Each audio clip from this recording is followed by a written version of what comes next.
Hey, happy days, Sharon Horne-Ellstrom here. Let's talk about how to supersize your business when the chickens come home to roost. Chickens come home to roost. Love this expression, love this saying. It reminds me of what goes around comes around and karma, things like that. And I personally believe that karma will take and the world will take care of itself. I don't have to go out and seek revenge or get back at people if I think they've done me wrong.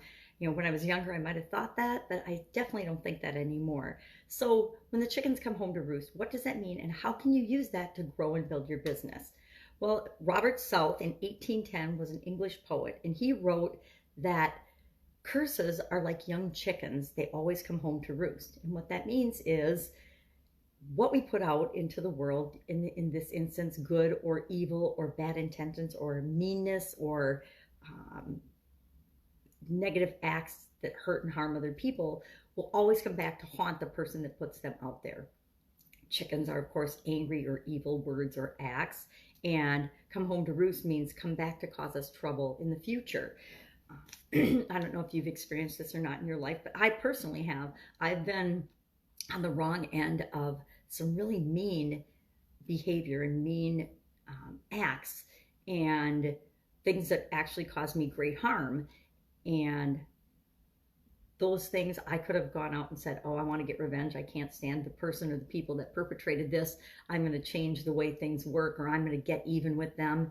And I didn't do that, partly because I was sick, but partly because there doesn't seem any value in behaving that way. Because I believe that what you put out into the world is what you get back. What you give to other people is what you get back. If you give kindness, if you help other people, if you do good things and good deeds, that's what you will get back. We reap what we sow. It's in the Bible. I mean, these aren't things that I'm making up. They're just the way the world and the universe and the nature of the universe. It's a universal law. Karma is a universal law. What you put out is what you get back. It's kind of like a boomerang. You throw that boomerang, it's going to come back. You throw good out into the world, you're going to get good back. You throw bad out into the world, you're going to get bad back. Now, will it happen immediately? No. Will it happen in the time that you think is right? No, it's just going to happen over a long period of time. That's why it's important to just always be continually improving and being the best person that you can be, building the best business that you can, serving your customers in the best way you possibly can, and really caring about them and treating them like you would want to be treated.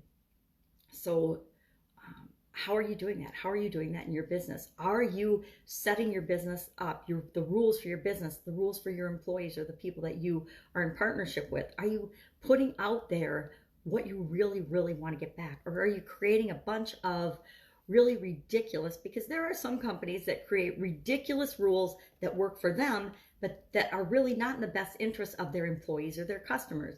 Are you expecting good things to come to you if you're creating things like that in your business? I'm going to tell you, long term, they won't come to you. If your desires and your intent is good and true, then that's what will come back to you. So make sure that every once in a while you're just taking a check and doing like a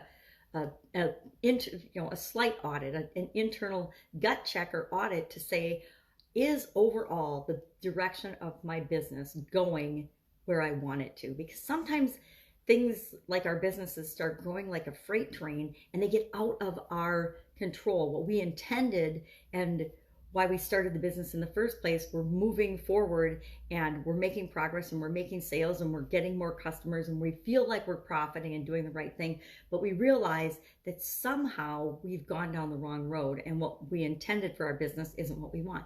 We can always pull back and change that, but we have to know what's happening. We can't just let it go like a runaway freight train and not have checks and balances to say, yes, this is the direction I want my business to go. Or no, yeah, we had this policy or this procedure, but it doesn't make any sense. If I look at it from my employees, empowering my employees' perspective, or if I look at it from regulators' perspective, or if I look at it from a customer's perspective, it is absolute nonsense. But we thought when we were in committee that we were making a rule or a regulation or a guideline or a system that made sense. Well, yeah, it made sense to us as a company, but it didn't really serve the people we were here to serve well.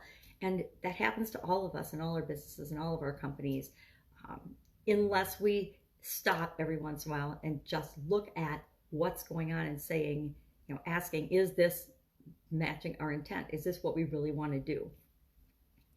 So that's it. Chickens come home to roost. I love this one.